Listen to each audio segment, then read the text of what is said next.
Hello and welcome to another episode of the Three Donkeys podcast. My name is Adam Levitan, father of a very special lady, the most beautiful beast in the world, Jerry.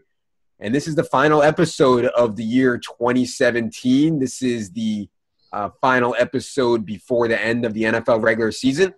As always, I am joined by fellow donks Jonathan Bales and Peter Jennings. Peter, a.k.a. CSU Ram 88. What's going on, brother? I saw Star Wars late last night, so that's why it was a little delayed. I actually liked it a decent bit. My wife was tilted it was 2.5 hours, but yeah, I enjoyed it. Listened to a really good podcast last night, and Best Like the Best. I've touted that before. Chris Dixon was on, and one of my favorites that I've listened to, so definitely check that out. Other than that, hoping Bales has something to tout like Titcoin, and yeah, ready to roll. Bales, what's going on? Regular employee life, how's it going? It's all right. Yeah, just getting back into the swing of things here with the holidays. I've never seen a full Star Wars. Yeah. Is that nuts? No, I don't watch that garbage either. I mean, I've seen the full first episode, I think, but not like I haven't been able to make it through the whole thing like at once. Yeah, it's so bad. Like the Harrison Ford one is like decent. Like I can't face movies like that where they make like 20 of them, and like I just it's not for me. But I know that's probably people are gonna be very angry with that take. No, yeah, I love it. I mean, I like the fantasy stuff. I also love Harry Potter, which I'm sure both you guys think is nerdy as hell. So.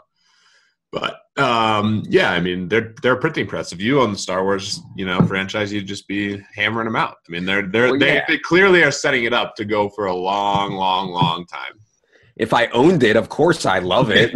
Like that goes without saying. Anyways, we are coming off of what I consider the best tournament, one of the best tournaments on ZK all year, which is the 1500. I'm curious how you guys did. I put two in. I put in one lineup that ended up way too chalky, but got a min cash out of it. Bricked out my other one. Bales, how many did you put into the 1500 on DK, and how'd you do? I put in 10, and I cashed 5 for 21K. So slight profit. Nothing great. Had a couple players who killed me. Devontae Freeman, I was really high on. Got a bunch of goal line carries, fumbled, I think at least one. And then I had some Gurley, so it was sort of extreme player selection, but did okay. Nothing crazy though. Peter, did you try to be aggressive at the 1500, and how'd you do? No, I was not aggressive relative to prior years. In the past, I put in 88 entries the last couple of years. Put in 20, had 0 Todd Gurley, so I bricked. I was all in on Kamara and Christian McCaffrey, which I actually don't regret that much. I got on a lot of Mixon and Bengals D at the end. The Capri Bibbs news hurt me quite a bit because I changed like 4 or 5 Gurley teams that had Gurley and Capri Bibbs. So ended up pivoting to a tighter core that just didn't hit. But yeah, it was a fun tournament. It was salvaged by the Christmas slate. Honestly, that was the key for me. So almost a neutral weekend, which would have been like a win given how the last couple weeks have gone. But yeah, I don't hate the process, and it was definitely a good tournament. The contest dashboard on Fantasy Labs was really cool to go through to check out the guys who did really well. Obviously, Gurley was really critical, and then Larry Fitzgerald was the other guy that you really needed, along with Deion Lewis. Yeah. And Antonio Gates, which was so sickening. You mentioned Mixon in there, such a bad beat. I mean, you saw what Gio Bernard did. I had exposure to Mixon, which he was like 5% or something. And I had 7 teams with Dixon, all Bengals D, and that was a dumpster fire. Yeah, so tilting because Gio just went absolutely ham, and I'm pretty sure Mixon would have had a really good game in that spot as well. So certainly frustrating there. We come to week 17. I am going to be playing bigger than I normally play in week 17 just because I think people will be overwhelmed by a 16-game slate with so much news. Bales, do you plan on playing bigger, smaller, the usual? I don't know, probably the usual. Yeah, I think that you probably have like the biggest edge that you have of any week other than preseason or something, right? Just staying on top of news and Obviously, like team motivation and stuff is a very big thing. So, no, historically, I've just sort of played the same amount. I don't think that, if anything, it probably hurts me this week relative to others to have 16 games. Yeah, 16 games is even for me who like follows it every day, all day, like 16 games is a lot to sift through. Even like the 1 p.m. and the 4 p.m. only slates are both pretty big too. Like I think it's like 7 and 9 or something like that, or 6 and 10, which are, like normal size slates almost. So those will be interesting as well. Peter, what's your plan for week 17? Get it all in and try to get unstuck for the season, or what's the plan? No, that's definitely not the plan. I will play normal volume. I like the 1 p.m. and 4 p.m. slates. We were talking a little bit about, did some withdrawals yesterday. It's funny. Fantasy Draft has been my best site by far this year. Ironically, I had Todd Gurley and Cash over there last week. So it's just funny how it works out. The smaller sites, I'll definitely be firing those a little bit harder just because doing well. But yeah, it's one of those things where I'll probably play a pretty normal volume. I'm not going to do anything too crazy. Definitely firing as much cash game action as I can, like always, but not going to fire any tournaments extra hard or anything. We have mentioned this before, but if you are winning for the year, you can play a little bit bigger. I think you get somewhat of a tax break, as we've talked about, year-to-year tax proposition. And let's say you won, if you win 10K this year, you got to pay taxes on it, and then you go next year and you lose $1 million. Well, IRS does not feel bad for you. You get no break whatsoever. You lose that $1 million with no tax break. So it is what it is. Any other tax strat, Peter, related to anything with the end of the calendar year? Make sure you know what state you're in. I think this is actually going away with a net new tax bill. And again, we're not accountants. Check in with your CPA. But in Colorado, historically, I've always made sure to get in my state tax early by the end of the year. If you have it, postmarked before the 31st, that is a deduction by getting your state tax paid early. So I'm going to do that. There's one more year of that here in Colorado, but yeah, the new tax code has certainly made things a little trickier. So definitely check with the CPA.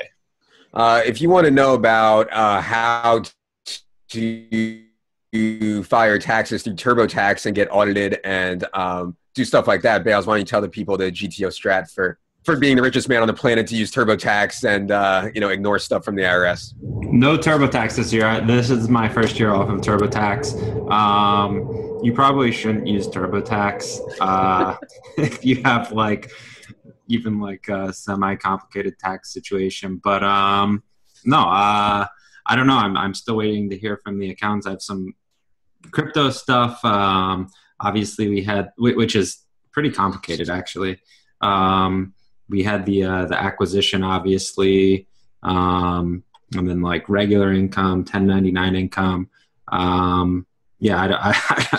I think I'm the wrong person to give advice, but I did when I talked with the accountants yesterday, they echoed what Peter just said about paying the state tax this year because the tax code is changing.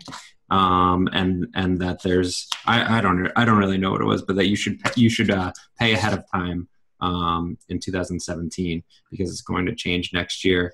And also, if you're up in DFS, you should definitely fire harder because you start completely new, unless you have some weird tax classification.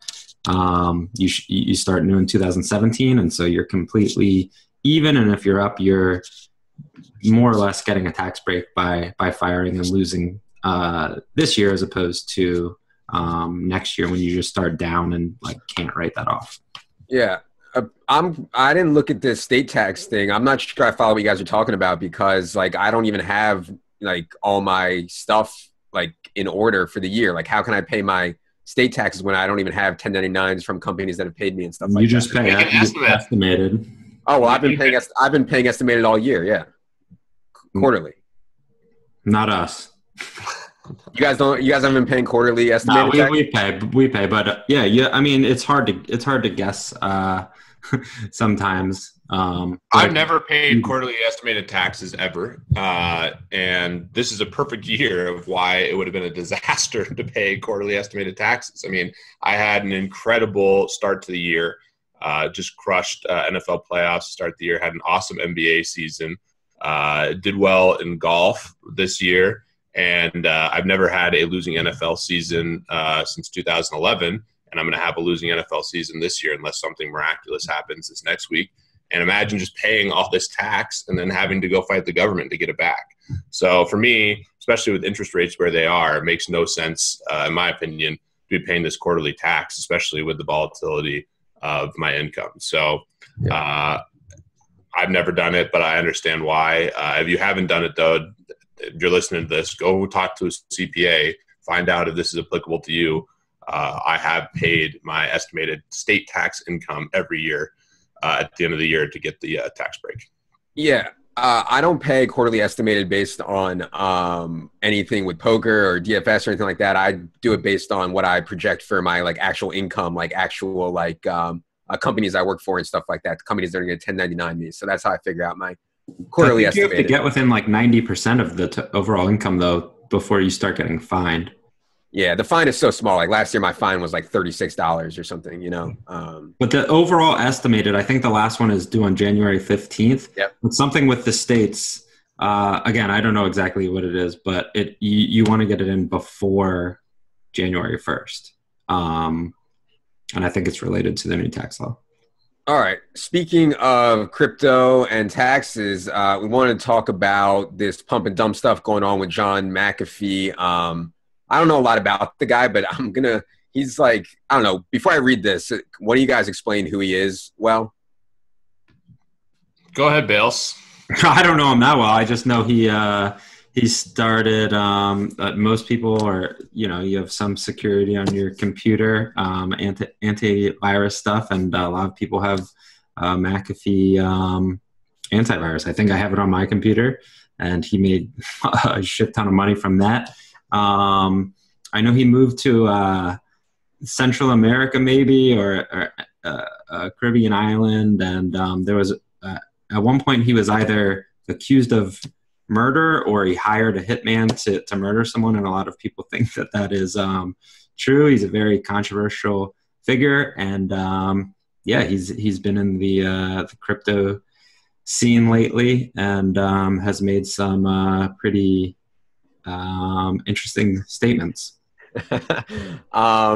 So this guy's like crazy outspoken, like comes off like a total psychopath on Twitter. So he tweeted a while ago about eating his penis, and he recently tweeted, like, doubled down on it. He said, when I predicted Bitcoin at 500,000 by the end of 2020, it used a model that predicted 5,000 for a coin at the end of 2017.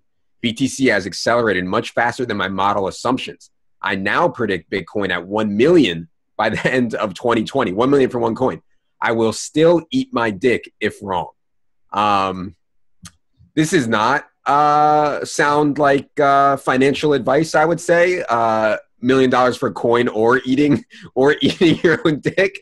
I would say that, like, there is a lot of like pump and dump going on in the crypto scene. I think Peter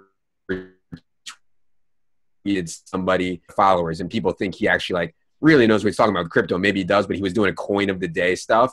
And when he would tweet this coin, like some like shit coin or some altcoin or whatever, it would just spike massively. And then, people would dump it, or allegedly he would dump it, and the price would just go straight to the floor. Obviously, if you're in on the pump and dump scheme, you can make a lot of money. If you get caught holding the bag, you're going to go busto. So this is something that's going on. I would consider crypto still in the wild, wild west phase of its infancy. Peter, how do we handle the pump and dump, and what's going on out there with McAfee? Will he actually end up eating his own dick? Probably. I mean,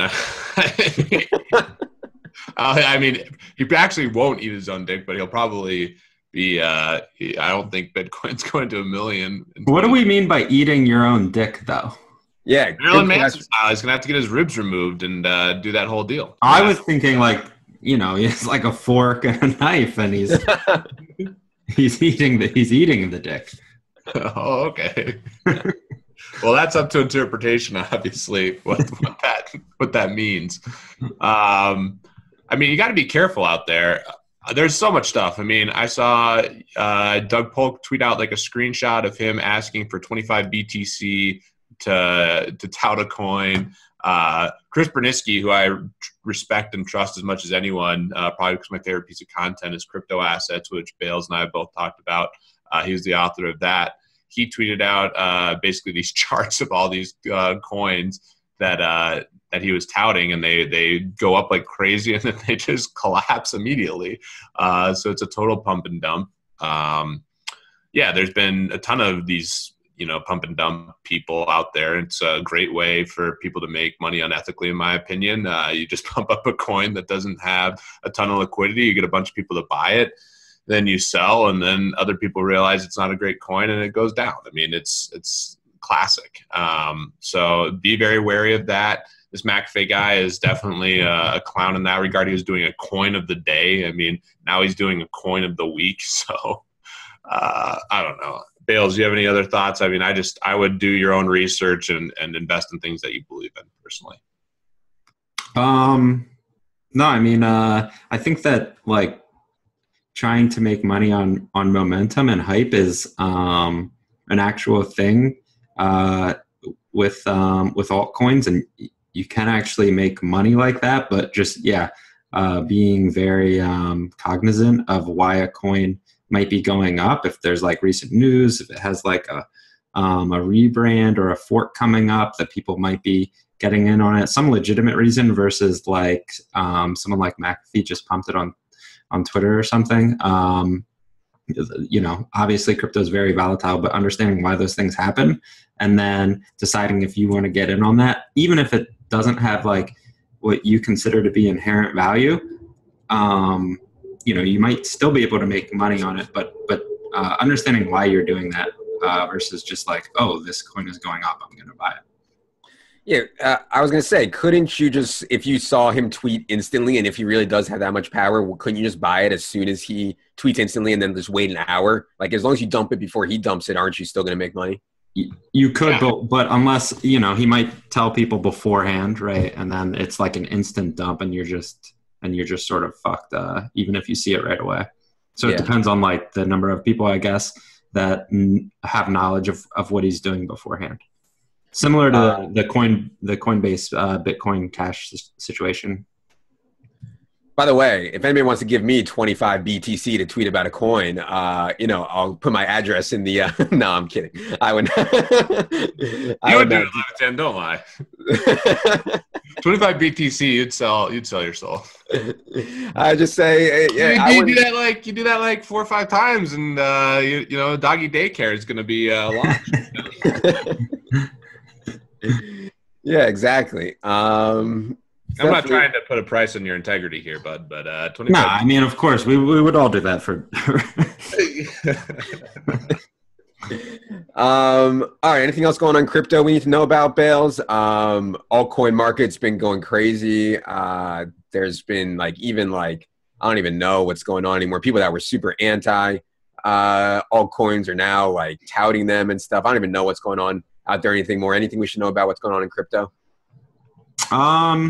The most interesting thing, I guess, coming up related to what we were just talking about is taxes and, talk to your CPA about talk to your TurboTax advisor. You click that button and like the TurboTax guy comes up.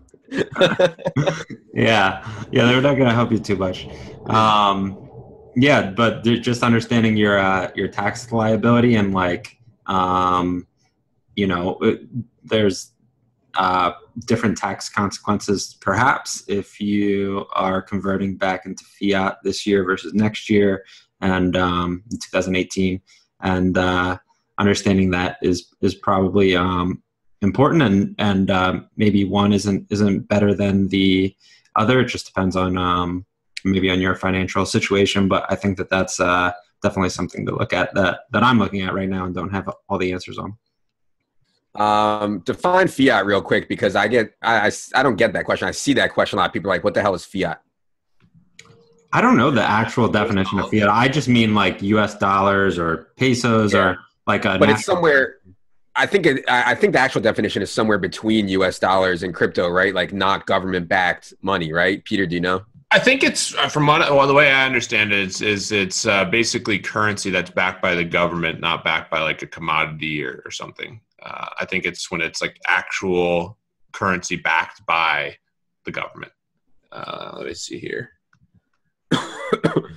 As you can see. All right, here we go. I got it. I think, yeah, that's basically right. Fiat money is currency that a government has declared to be legal tender, but is not backed by a physical commodity. The value of fiat money is derived from the relationship between supply and demand rather than the value of a material that the money is made of. Historically, most currency are based on physical commodities such as gold or silver, but fiat money is based solely on the faith and credit of the economy. That's from Investopedia. I remember reading that, because I had the same kind of, I wanted to look into the definition. So, the main thing I take away from that is something that's backed by the government. Yeah, sounds secure. Okay, let's move on to a little sports betting talk here. We had a situation last night, right before me and Peter did the Flex Pod for Fantasy Labs. Sean McVay gets on the podium in front of the press assembled for the Rams and says, we're not going to play our starters. And, you don't usually see coaches come out and say it, but he's like, you know what? We think a week of rest is more important than having the 3 versus the 4 seed. The Rams will either be the 3 versus the 4 seed. So he said, hey, listen, we're going to come out and rest our starters. He didn't say which ones. He didn't say how much. But at that time, the line was Rams -6, and it immediately went to Rams -4. I was like, man, if they're really going to rest everybody and Sean Mannion's going to start and they're not going to play Gurley, they're not going to play Andrew Whitworth and everything, Rams -4 is an absurd line against this Jimmy G team. So I immediately bet as much as I could my max on the 49ers +4. And then the line didn't move for an hour. And me and Peter were doing the flex and I was looking at the line. I was like, it's not moving. I may have made a big mistake here. Line wasn't moving at all. And then slowly it went 3.5. Then it went 3. Then last night it was 2.5. Then this morning now, San Francisco is -1. So I guess the lesson here is twofold. A, books can be slow to react to news. If you're on Twitter and really on top of it, you can beat the book that way and beat the line. And B, even if the line only went to 2.5, I would have had an amazing ARB spot where I can completely get off the bet and give myself a sick middle, a chance to hit both sides. If I could come back and take Rams -2.5 after getting 49ers at +4. So finding ARB spots is there's people in the sports betting world, I think, that just basically live on ARB spots. All they do is look around for different spots to get in sig ARBs. It's an interesting way to live. It's a lot of work, but I think a lot of people just do that. Peter, did you get any BTC down on the Rams or on the 49ers? I'm sorry, or what happened? No, I'm so tilted about it. I couldn't get the BTC in, and then I thought the move had already happened, and I feel like a total donkey. But we were talking about we did tout it pretty hard on the podcast, which didn't get out in time probably. But I even called my buddy to see if he could get it. He was out to dinner. Just a variety of things went wrong to get it down. But yeah, it makes a ton of sense. And one thing that I'm curious, Levitan, and if you're just living for ARBs, obviously you're going to do it. But a lot of these sharp guys I know say, even if you have an opportunity for an ARB, you should just basically take the equity you already have instead of making a negative EV bet basically to create the ARB. So right now, let's assume the line's efficient. You make a bet on the Rams at +1 or whatever. That's in theory, that should be a negative bet because you're still paying the vig and whatnot. So most people say you should just write out the equity. What are your thoughts on that? Yeah, I'm probably going to ride it out. I guess it just depends on how much volatility you're willing to accept. I mean, obviously hitting both sides, the bigger the spread is. If you had, it depends what the key numbers are. If you had +7.5 and then also -3.5 or something like that. It's incredible. Then I would be more likely to do it. That's highly unlikely in these smaller spots. I guess it depends how much risk you're willing to accept, but hitting both sides is obviously the dream. You should really only arbitrage if the line moves so much that you think you're making 2+ EV bets. So you bet on the Niners, then it moves so much that you think it's in favor of the Rams, and you bet or if you're taking on too much risk, that it makes sense for you to hedge because like your range of outcomes is just too extreme that you don't want to accept that downside. And otherwise, I think hedging is not smart, and people are like taught to diversify when they shouldn't be, probably. Yeah, totally agree. All right, we're obviously going to be talking about more about sports betting as things goes on here as regular employees of the Action Network. If you guys have anything else on sports betting you want us to talk about, certainly be happy to. I love talking about sports betting. I think it's so interesting and not as deep and not as complicated, I don't think, I would argue, as DFS, and not like as many variables typically as DFS, and but still super interesting. I think the biggest thing for me is like DFS is an actual peer-to-peer battle. So you would find way more people making mistakes. The books making a mistake like they did last night with the Rams just does not happen that often. But yeah, send any questions you have to Scott the intern. Bales, why don't you give the email address if people have questions about sports betting? I don't know the email address. I think it's 3donkeyspod@gmail or the 3donkeyspod@gmail. So try both of those. All right. Last thing we're going to talk about before we get to the picks is this 6-12, 18-24 bet. Bales actually wants to do it. Bales wants to jerk off 18 times in a day because he's a sick fuck. We do have some background here, Bales. Prez, the head of Barstool Sports, did attempt it. Do we know how that went, Bales? And did he finish? What kind of odds did he get? What did he attempt? I don't know exactly where he finished. I know he didn't do it. He tried to jack off 18 times in a day, which I'm not on board with that idea. I'm contemplating 12. He got to 12 though, and which is pretty miraculous. You think you can't even get to 6? Yeah. And in conjunction with the beers and everything, it's really tough. But yeah, it's obviously the mild donut, beers, and jacking off, and you need to assign 6, 12, 18, or 24 to those, and need to do those over the course of a 24-hour period. And I think I can do it. Most people fail. Almost everyone fails. So I need some big odds. 20-1 would be fine with me. And yeah, I want to make this happen, and we'll film most parts of it. Okay, a couple questions if we're actually going to bet on this. Do you have to assign the numbers before you start? So do you have to say, I'm going to jerk? Yes. Okay. Do you actually have to, if you're going to walk or run or whatever you're going to do for the miles, do you have to do it all at once? You have to say, I'm starting my run now. No. So you could just walk around all day just jerking off and drinking beers. I think so. I don't know the official rules, but I'm pretty sure you can do it at any time. Depending on the odds, I'd be willing to do it all at once. Okay. Are you familiar with the term dry coming? Because there's some people out there that argue. So I would argue that in order to complete this bet, while you're doing the masturbation part, you would actually have to physically ejaculate. You could not be a dry cum, as they say. Yes, you made me familiar with the dry coming in Miami, and I didn't. I had never heard of it, and yes, it would have to be like actual semen in a cup or something. I don't know.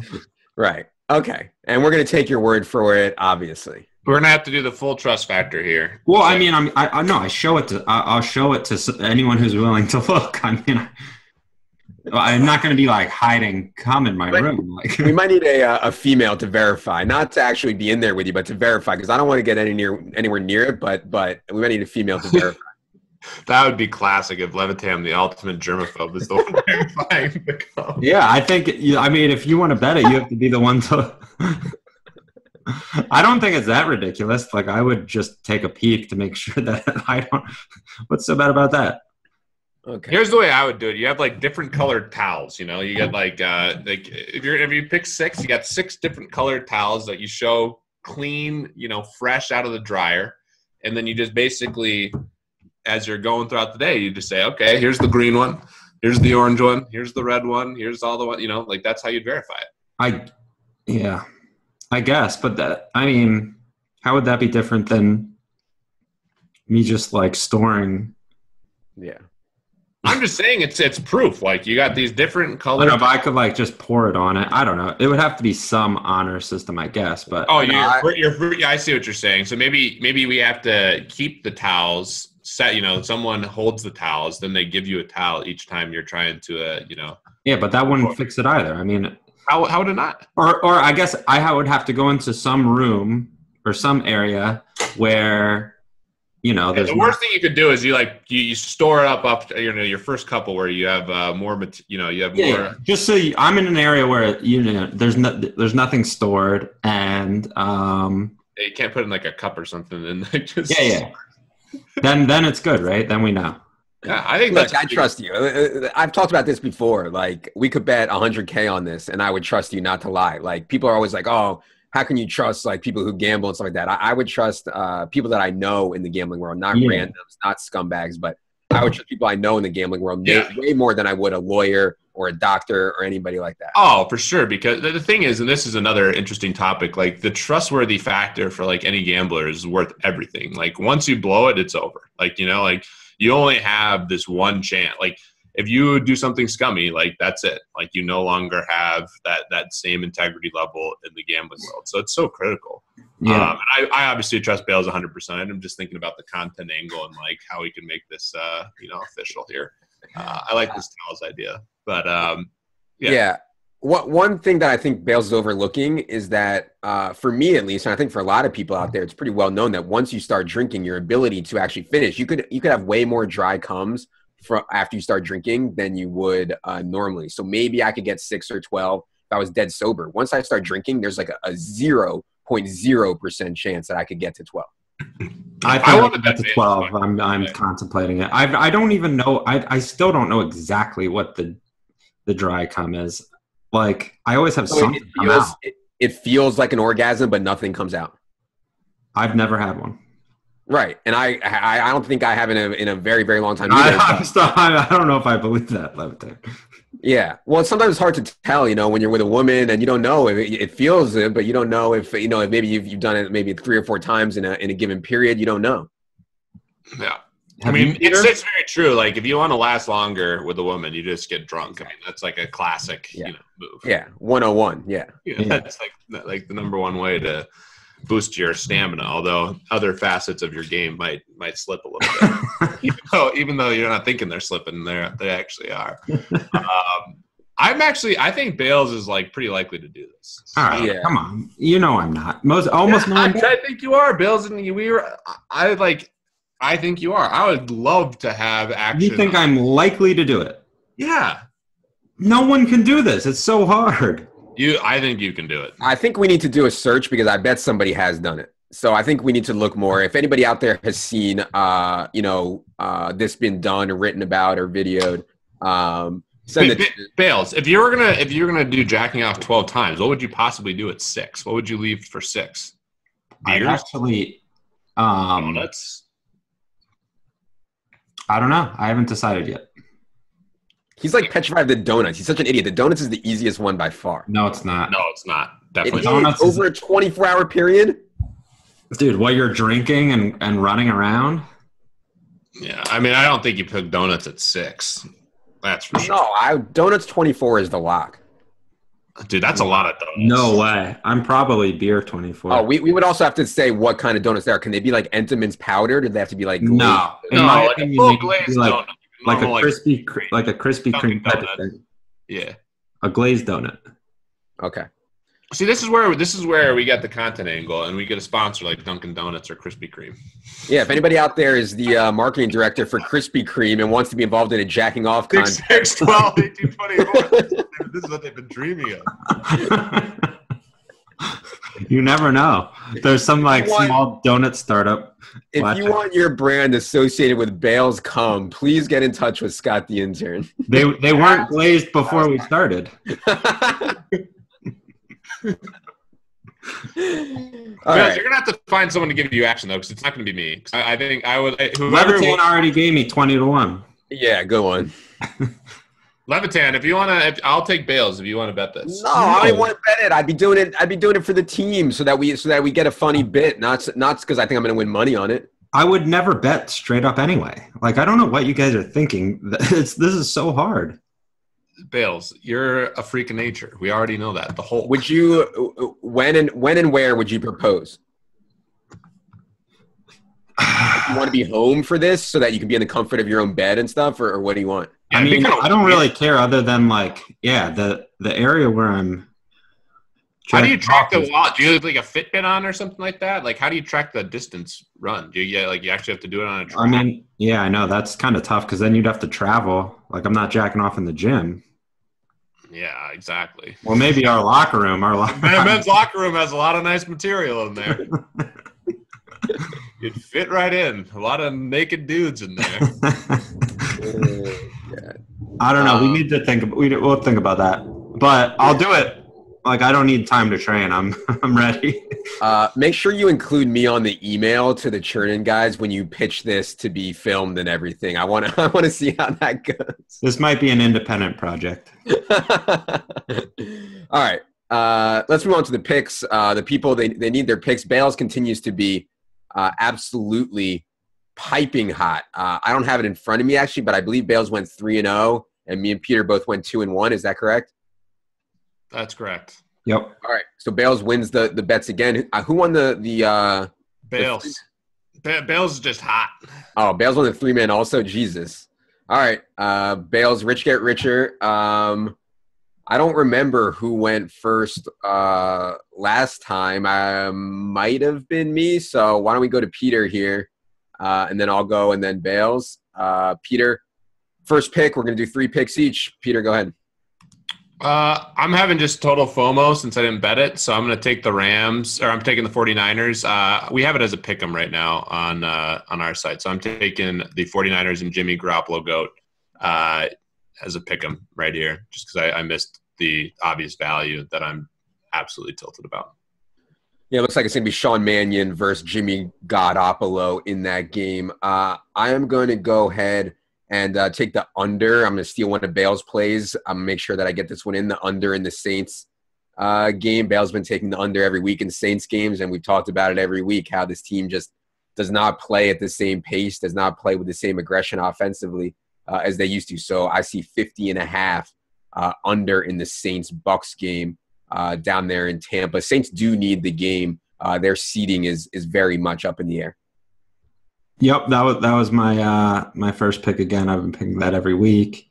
Damn, I love that one. I'll go Oakland, San Diego under 43, which doesn't seem that great, but we know the San Diego defense is good. The Raiders have had some bad opponents, but their defense has actually been playing kind of well lately. They played well against the Eagles, obviously led by Foles. Gave up 19 points, but had that late touchdown, obviously. We have the Chargers projected really low in plays, and then the Raiders also projected like bottom 5% historically in number of plays. And it's very rare that two teams are that low. And because of all that, I'll go Oakland, San Diego under 43. Okay, I'm going to take the Eagles getting 2.5 points versus the Cowboys. I know both teams are going to sit a bunch of guys, but I'll take the home team getting 2.5 points. All right. I'm going to go ahead and take the Panthers here, +4, the only game of the week between two teams that are still playing for a lot.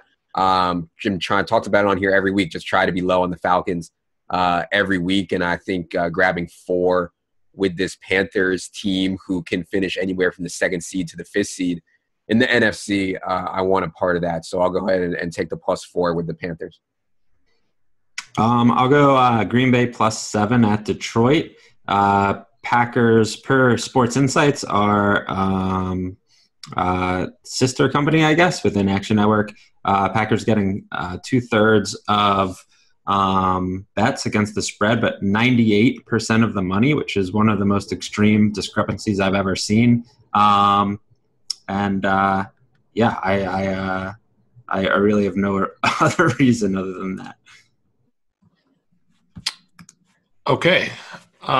We just got news that Patrick Mahomes is going to start I'll go the opposite of what I'm doing. I'm going to take the Chiefs getting points here against the Broncos and Paxton Lynch. I don't feel great. Whoa. They're getting points? Yeah. I thought the Chiefs were favored. No, they're getting 3.5 points now. 3.5. Yeah. Holy cow. Okay. Yeah, I'll take the Chiefs getting 3.5. I mean, going into Denver is tough. They'll have a lot of guys sitting, but I like Mahomes. I think he's going to show out, and the Broncos hopefully will just give up. I also like that Paxton Lynch is starting for the Broncos for the Chiefs, so I'll go opposite of what I've done all year, taking the Broncos, which has been a disaster, and take the Chiefs. All right. In a meaningless game between two bad teams, the total is only 38, and that's the Giants and the Redskins. I think that both really bad defenses and not a lot to play for either one. Obviously, the Giants need to lose this game. But, I mean, no Landon Collins. Nobody on defense for the Giants. So I think that both teams have a pretty good chance to score. I can't believe this total is 38. Probably missing something, but I'll go over 38 on Giants and Redskins. And I will go final one, Bengals plus 10 at the Ravens. Total is 40.5 there. I'd like to take underdogs in those situations where the total is low. It's just tough for both things to be true. The Bengals getting 60% of bets, 94% of money. Also like division opponents late in the year when they face a quarterback the second time, the score is generally pretty low. It's pretty crazy how much better defenses tend to do against division opponents the second time they face them. And then maybe there's some motivation with the coach factor there, although that's not that important to me. But I think 10 points is a lot.